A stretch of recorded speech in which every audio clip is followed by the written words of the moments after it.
Welcome, friends, back to another episode of the Performance Mindset Podcast. I'm your host, Amy Calandrino, founder and broker of Beyond Commercial here in sunny Orlando.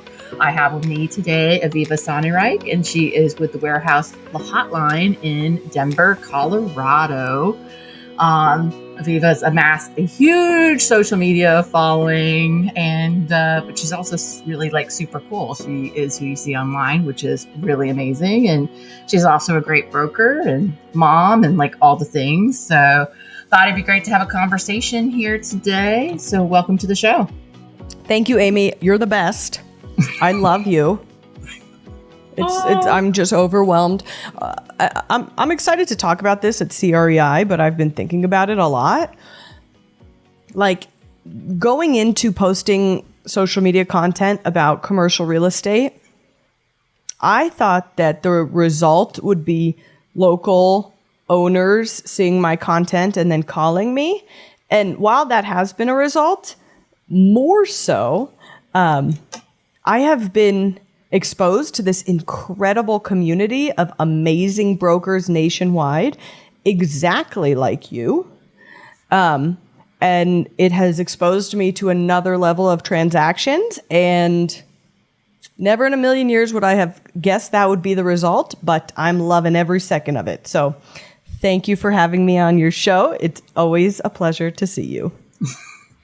You know, that is interesting. Sometimes you set off thinking it's going to be one thing, which I assume that you've picked up clients there locally, but other brokers, I assume not really anybody else is doing that in Denver to that effect. And so probably nobody else really exists online, in the world of all these other brokers in other areas online. So. No, it's also funny. I'm looking at the gala. And it's there's no other brokers from Denver at the gala. What? But it's only to our benefit. I don't think there's any other brokers in Orlando either. So I looked again and I was I can't think of anyone else.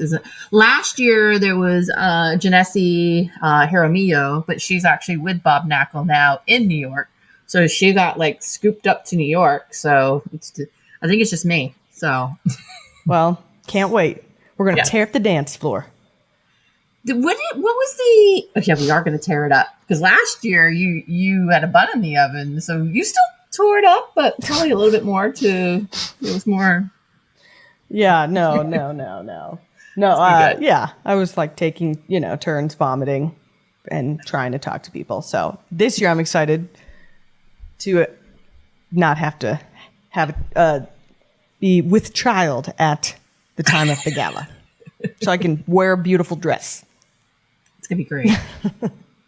Where did you get the idea to start this whole social media profile building, and where did you get the idea? Sure. March 2020, whole world shut down. My phone stopped ringing, and I was stuck in my house. I have a precious one-eyed cat, and TikTok was emerging. And I thought to myself, I'm going to make my cat TikTok famous. So I get on, I start doing it, and I was having fun. June 2020 rolls around. I'm studying the systems and the algorithms and the people and just studying everything about these social platforms. I'm talking to a good friend in June of 2020, and he says, Aviva, why are you posting your cat? You have so much competition. Why don't you post about what you do for work? You have no competition. And that was the moment where it was bing, and off to the right. And it's, a lifelong friend I will always thank for that. And he was 100% right. Isn't that funny? How friends are, they sometimes tell you what you absolutely need to hear. Yep. And you're oh, that's so obvious too. And I do want to preface, it is right, very obvious, but I do want to preface it by saying just because I felt like there was no competition in 2020, so you're okay, well, it's 2025, it has to be saturated.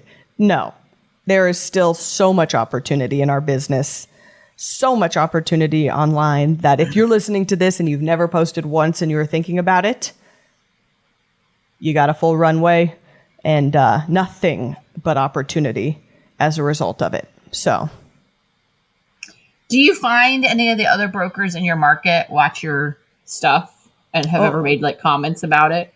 100%. They are lurking. They know. That's like the funny thing, right? Like, you probably find this in your market too.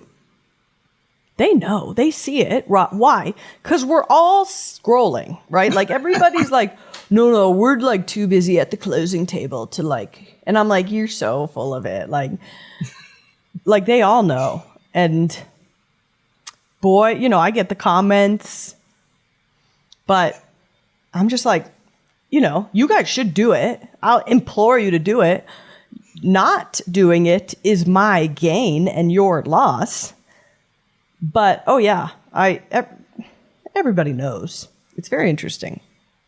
Yeah, one of them made a comment when I was talking to him about one of his listings, and then he's like, I saw you just the other day dancing on your Instagram. And I'm like, not even remembering what it is, because they say 50% of my stuff is kind of, a lot of it's like pre-scheduled. And we go out, and so then that way I can drop extra stuff in there. And so my team kind of does that. And I was like, I didn't even know what he was talking about. But I was like, good. I guess I did. I don't remember. I mean, I can't believe it's 2025 and I'm still like screaming at the rooftops, like, stop posting your just sold, just listed, just like 100%. We do need to know what you're marketing, closing, but like that needs to be like 20% of the content that you're putting out. There's so much, like, when you do what everybody else does, you don't stand out. So if all the brokers are posting under contract, just listed, it's like, it means nothing. Or the 18 guys and then the one girl squished in the middle. Those are my favorite. I am newly exposed to this like funny thing where they take, when a deal closes, they take a picture of the property and then they do like a lineup, like a mugshot lineup of like people cropped in the picture of who closed the deal. And I just think it's so funny because some photos are really ugly. Some like things I'm just like, who came up with this? And it was like, oh, the egos of brokers came up with this. Well, and I laugh. One of the broker that commented about redancing the other day too, like, we had some issues on a deal, but I was like, it takes 3 guys to do the work that I'm doing. Oh my gosh. But that's what it shows though too on those deals. Like they had to have 17 people and then maybe on the other side there's like 2. It's like, what in the world? And so, you and I can, because you're not a big brokerage. It's you and your husband? Myself, and my anybody husband. else? Yeah, we have a property manager full-time. I have a virtual assistant full-time. Probably bring on 1 or 2 more brokers this year. But to your point, like, to play on to the social media thing, like, if you're hiring a broker who doesn't know how to use social media to leverage their listings, like, what are you doing? Literally, that's crazy to be like, I can market this. And then it's like crickets on the social pages. Like, I don't know. That's how we get deals done. I don't know if you've ever gotten a deal done from social media. Trying to think of, a lot. Just I have a residential team that refers a lot to me, and then all the different agents within that firm all follow my Instagram.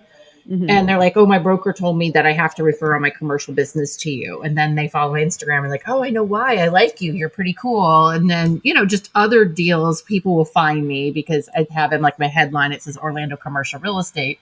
So when someone's searching for that in like Instagram, it shows up. And I can't think of like how many, a very, very, very few from, LoopNet. And, we get a good bit on Google. I work really hard on like my Google and making sure our links, and that takes a whole nother work. And that's a whole nother part of this whole thing. But social, I think, is important because if people go look you up on LinkedIn or look you up on your Instagrams, you want people to get a flavor of who you are. So, yeah, absolutely. How do you balance? So because you have so many follows, I assume that you get like a bunch of DMs and a bunch of different things, and you're getting lots of leads, which are amazing. how do you work through all of that and then still get your deals done and run your brokerage? Right. That's a great question. I'm still trying to figure that out. But I did have something, where I would get these messages from people with really intricate situations, right? Someone died and I'm inheriting this, but then like and it's like I have Brother Billy is trying to take it. Correct. Like but then there's an easement, like a paragraph about like these very intricate situations, and it's like all I have to say to a lot of people is like, call a lawyer. Like, I'm not your, like, I think people don't realize how intricate and how much work actually goes into every property and every deal that we make. So those inquiries can be overwhelming, and have my own relationship in dealing with them, aka now ignoring a lot of them, because if I wanted to, I could spend all day, every day talking to people, responding to people, but I can't do that to feed my family. So right. I started having intake form on my website. It's worked really nice. And then I literally can just print that out and have my call. I know some people just look at it on the computer as they have the call, but that's been helpful. We get a few of those a week, and then I already have most of the detail like in front of me, and definitely shows like a seriousness that they went ahead and already filled it out. But I feel like you could spend a lot of time. And then what's really great about those is they've already written it out, and I'm like, oh, nope, yes, no. Sometimes I don't even do a call if they're there, but yeah. I think it's hard because you want to do everything, but then you can't handle with especially those overwhelming like situations. Just say, call an attorney, and then when you're ready to list, let me know. Right. They're like, I'm in Alabama. I'm like, I'm not qualified, nor have I been to Alabama. So where are we going with this? But I do see you crush it. Like, I watch your systems and the people you have in place and the way I look up to you a lot, and I don't think you get enough roses for it. So, aww. Yeah. I was super happy this morning. I like everything to be super and run in a certain way. And my project manager was with me 4 years ago. Wow. And I would have left my firm at the time. She left for another job. And, it's funny. She's come back, and, we got a little disorganized for a little while with a lot of business and different things. And she's got everything nice. And we ended the meeting this morning, and I'm like, it just feels like everything is like kind of getting back into its place, and like we're able to kind of manage things. But yeah, I try to really invest in technology and also relationships. I think I take it as a big compliment that, she kind of came back, and it's nice to have that organizer queen again. Yeah. No. And then she wants to do all these things. And I'm like, I don't care what we use to get documents. So I actually had to apologize later in the meeting. I was like, I don't care where we get documents signed. I don't care where we list things. I don't care about any of those things. I just care about us closing properties and getting more deals. And whatever you guys want to do, you do it, and just tell me what I'm supposed to do. And that's a good position to be in. So it's hard, until you get to that spot. And you've had the VA now for about a year? Car, I've had in October will be 3 years. Wow. Her name is Car. I know sometimes they're like, Car. Like, I thought you were talking about a VA. No, her name is Car. She's amazing. She changed my life. That's great. That's great. I tried having VAs, and I had a string of not so good ones, which is then when I asked the world, I'm like, can someone get me someone back? I think if they're really good, it's great, but if it's not, it's not. And so it is interesting. So you're pretty active on TikTok. Do you still invest as much time in TikTok as you did before, or? No, I don't have the time. I wish, when I was really doing it and growing it, it was what I was doing all day, every day, because deal flow stopped because it was the pandemic.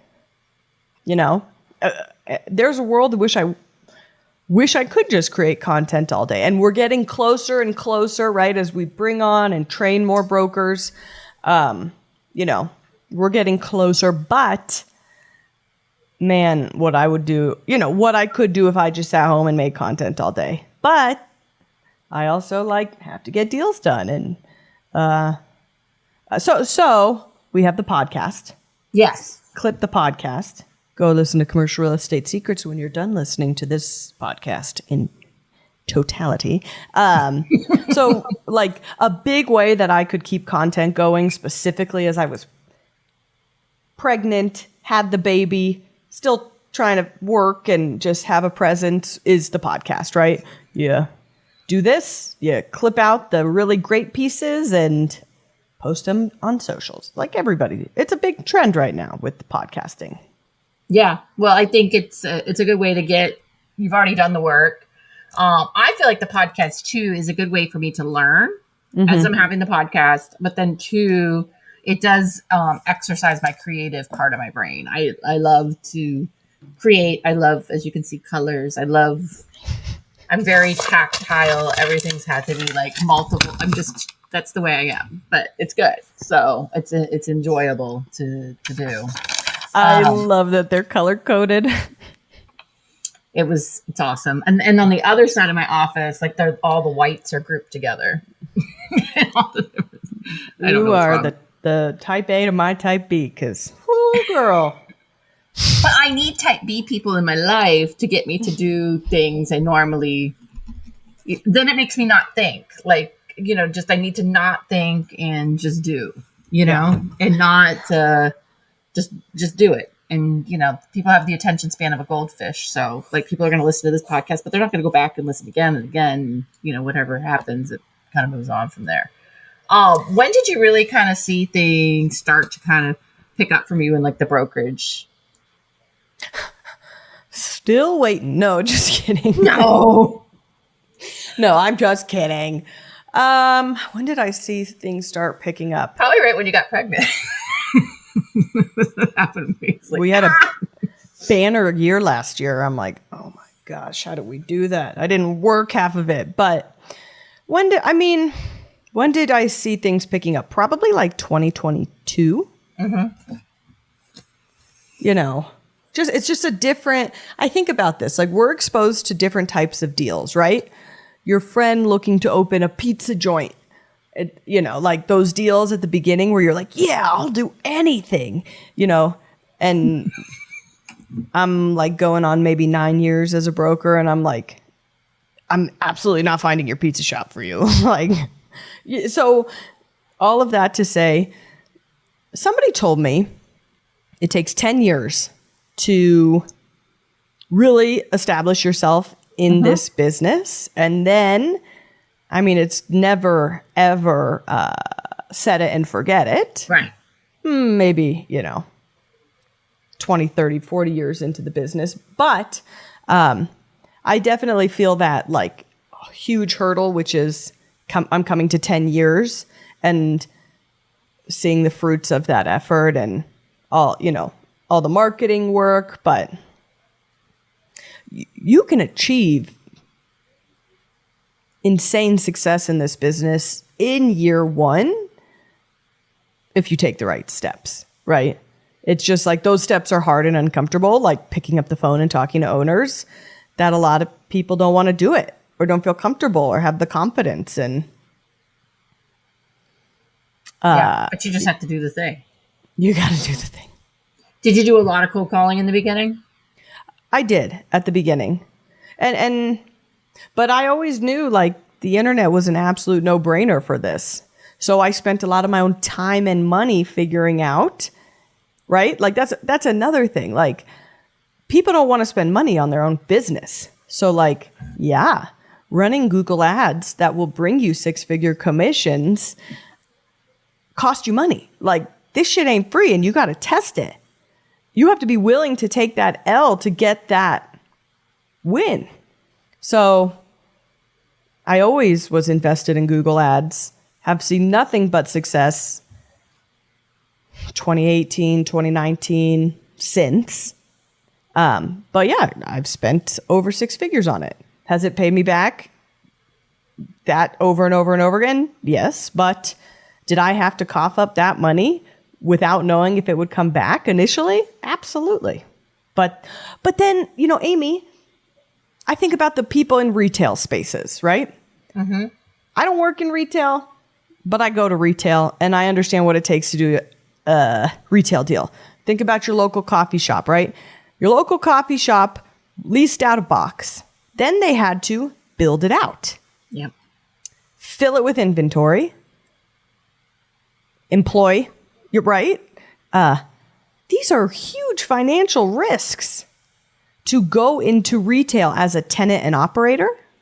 That then when I look back at my ad budget for my Google ads in my commercial real estate business, it's nothing compared to the huge risk operators in the retail space have to take, I think. Oh, I would agree with that. I don't know what I did or what I did wrong. We've had text about this. I'm like, I don't know why I'm appearing on ChatGPT, but I still need to figure that out. And the other thing I don't know is I got a lot from Google, but I don't know if it was because so few people were doing it. But I have had multiple six-figure deals come from Google, but I was not spending money on AdWords. They found me on Google Places. So they were looking for brokers near there. But I am going to actually, after almost 15 years in business, I'm actually going to spend some money and then we'll see. Because I have a really well-trained agent now that can grab some of the stuff. I just didn't want to if I have plenty of business, why turn on that faucet if I can't necessarily take the business too? And I'm also hiring a person to just be like my licensed assistant to get all the showings done and all those things done, that basically I'm just having intro calls. And then once they're like, Amy, I have a deal, they've agreed to do this space. Then I just do the LOI, do all the negotiations, but then I'm not running here, there, and everywhere. So yeah. Makes sense to me. But I'll let you know how things go there. Okay. If you need anything, holler. I know. What do you have? So balancing it all, do you have anything that you do to try to manage things or balance things outside of your, family, commercial real estate people? Anything you'd recommend for anyone? Just boundaries. Yeah. Set your own boundaries, right? Like ever since I had a kid, I don't work past 3. I go get my child from daycare and I spend from 3:00 to 7:30 with her. And I don't care who you are. I'm not meeting with you after that time. Okay, that's a lie. I'm sure I would meet with the right, Let's be honest. But just setting boundaries, Yep. Perfect example. People want to meet and have coffee with me in the mornings. I don't meet in the mornings for coffee. That's like my intensive work. That's like cold calling, deal flow, lead gen. So it's like really I just have my own rules and I follow them. And if you don't want to follow them, that's okay. We're just not going to have coffee.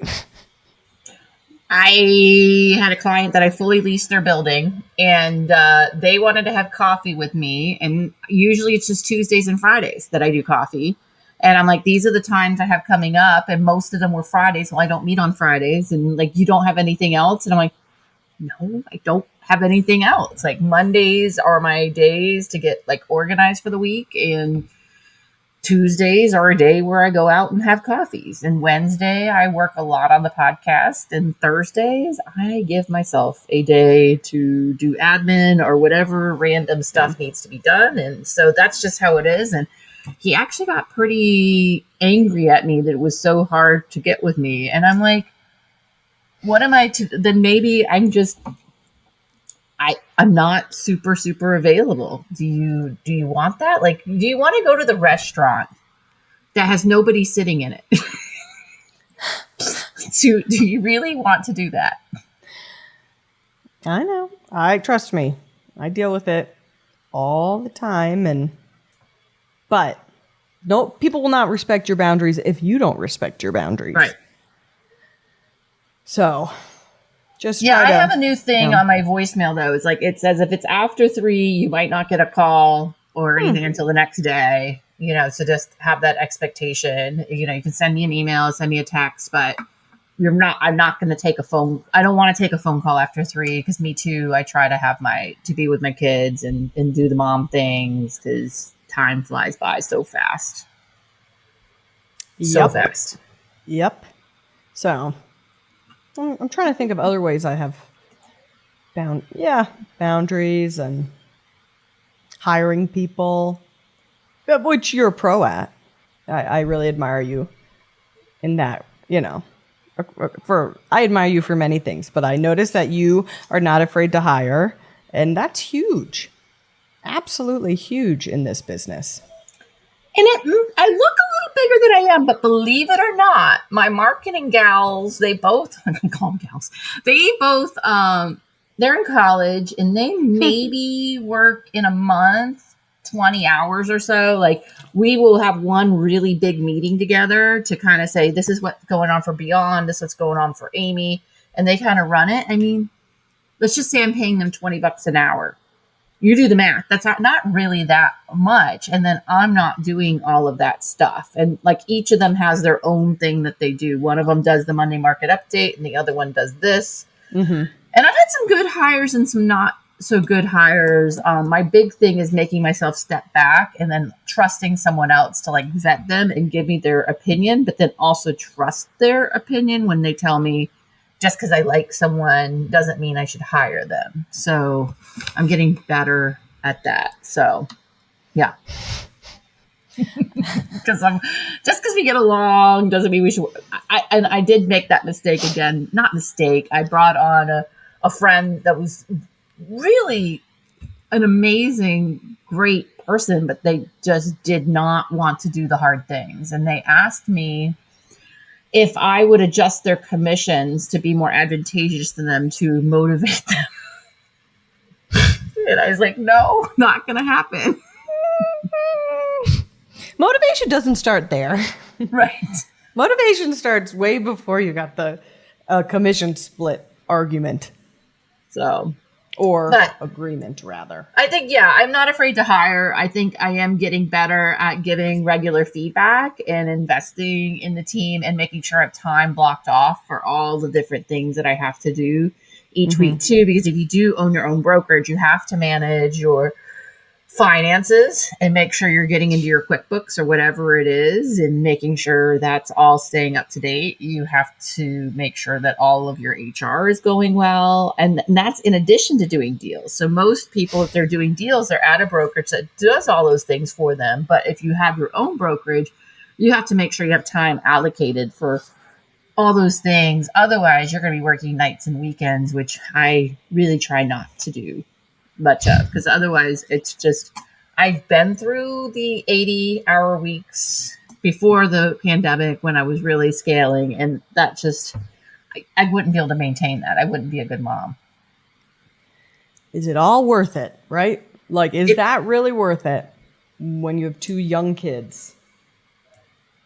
No, I try. Every so often I have to, pull up my laptop and do the thing. I'm not going to tell someone we're not going to get a contract out when we need to get a contract out. But it's obviously prioritization. And because I'm prioritizing well, I do have plenty of time for when, client wants to do this randomly or this randomly. I have time for my VIP existing people. So as you continue to grow, go ahead. No, there's exceptions to every rule. It's like what you're saying. Like, trust me, I get on plenty of calls past 3:00, but boy, are those are calls that are very calculated and with purpose. Yes. No, it has to be to advance the deal or something, really mission critical to make it happen. They have the Eisenhower matrix, they have the urgent and the unimportant. You have to make sure it's not that. And that's actually, I think it's quadrant 2, that it's urgent and it's important, and it can't really wait until the next day that you make exceptions for that. Yep. So what was I going to ask you? So now you've been doing this a while. Are you starting to see a lot more repeat business, or do you still see a lot coming from the internet? Or are you able to kind of, what's the composition? Sure. That's a good question. I mean, obviously a lot of repeat, thankfully. Brokers are kind of sick of like the CBREs and owners are sick of the CBs and the Marcus and Millichaps. And so when they find someone who cares and knows the product type, like they just keep calling. Crazy how that works. And then with social media, what I've noticed, aside from like I said, this national community of rock stars who do what I do, what I've really noticed is like I post on social media and my community, right, the Denver community of people I know, they refer people to me, right? It's like, oh, I have a family business, operates in a warehouse, and it's like, oh, yeah, you call Aviva. Like, she's the warehouse girl. So that's where I've found a lot of meat from social is like communal referrals. And then, national referrals from people like you, literally. Well, it's like, I know someone there. Yep.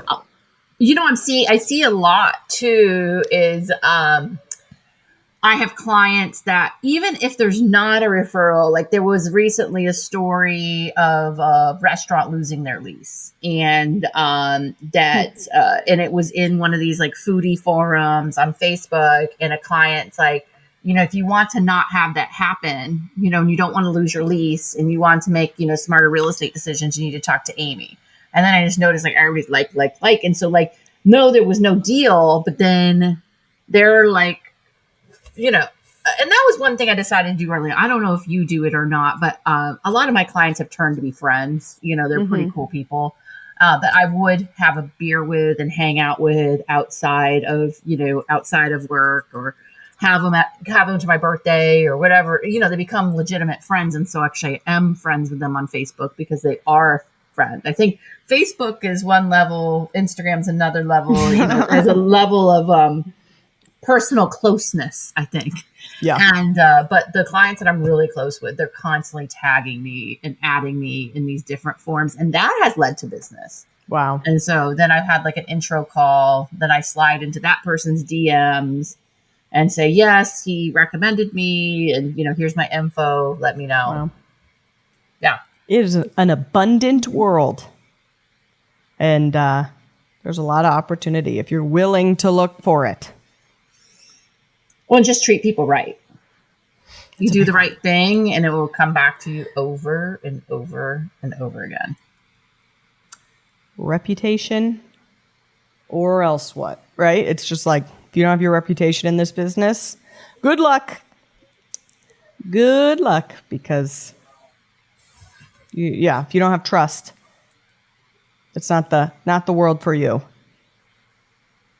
What's new? What do you have anything big that you're working on for 2025? Or you can't share yet? Because you've done some pretty crazy things. You've had Gary on your podcast. You made that connection with, was it Harry? No, wait, I can't think of his name. Jeff Ram? Nope.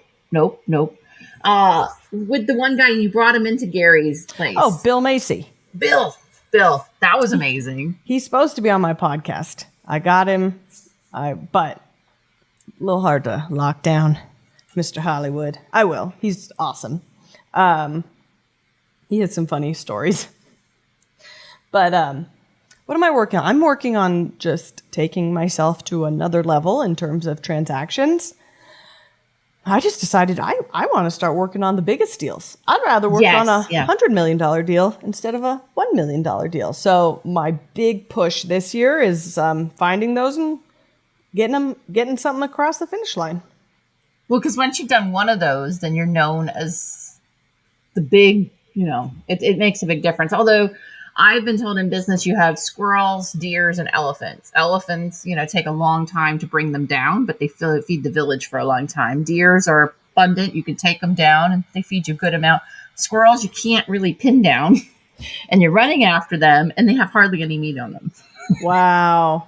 Yeah. I mean, I'm going to steal that. The pizza shop is a squirrel. Oh, I know.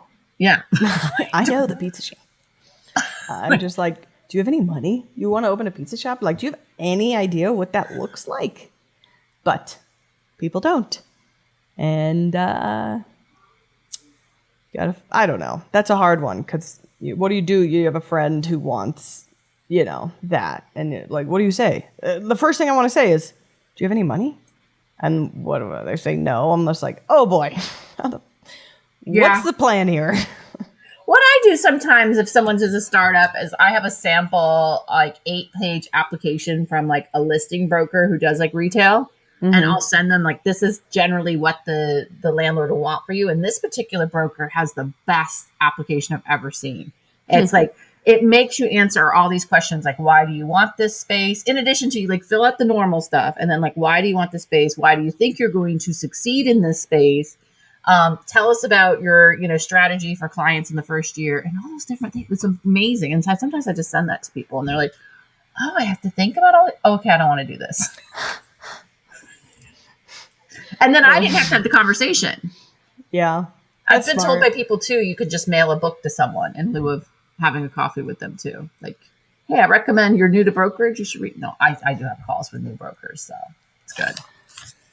I know. So I'm going to see you at the gala soon. Yes. In what? 5 weeks? Yeah. It's going to be great. I'm pretty excited. So me too. And I'll see you at CREi. You've been part of the program chairing committee. We came up with some really good titles for that. I can't wait. I had the time of my life at CREi.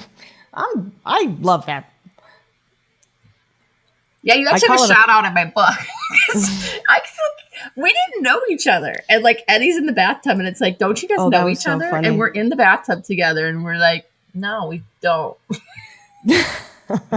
Yeah. That's so funny. No, that was 2 years ago, I think. Yeah, because last year I didn't go because I had just had a baby. But I can't wait for CREi, the gala. We show up a lot online, and once in a while we show up in real time, and it's just always a blast, be it digitally or in the physical. Yeah. So, well, awesome. Yes, and this is good. I'm excited to grab your book when it comes out. It's From Perfect to Real, Embrace Authenticity, Shift Your Mindset, and Thrive on Your Terms. So what is right for me in my brokerage does not necessarily apply to someone else. And I think coming to grips with your own definition of success, this is really geared towards women, especially, and, taking care of yourself and, giving yourself a break. I think it's key. It's key because I didn't do that for a few years, and it was not good. So I'm excited to read it, and I'm so proud of you too that you're doing the things I really wish I would have done when my children were young. So I burnt myself out. 15 months apart, and I did not put a cap on it at the certain time. So you're genius to do all that now. So shout out to my therapist. I did not have the therapist until I was already past the red line. As long as you figure it out before I did it's figure too it late. out. So yeah. So good idea for you. So, well, Aviva, that's been good. So if anybody didn't see, it's the warehouse hotline in Denver, Colorado. She can handle deals all the way from $1 million deals up to like $1 zillion. So call me. Is there anything else you want to share that we haven't chatted about today? Definitely head over to the podcast, Commercial Real Estate Secrets. Yes. We put out, right now we're doing 2 episodes a week. I know. I don't know why I do this to myself, but I do love talking to people. So there's that. And follow me online at Aviva Real Estate on all social platforms. Well, I am proud of you for going up to, I've been every other week, just increased to weekly, and thought I was doing really good there. So no, it's great. No, I think, there's so many people to chat with. So I think I actually have guests recorded, like once I record them all, like scheduled and stuff till June. So, but yours will come way earlier. So it's good. Okay. So amazing. Well, awesome. This was cool to connect. Can't wait to see you. And this is Amy Calandrino with the Performance Mindset Show. Be sure to follow us on all the different channels. And I'm signing off.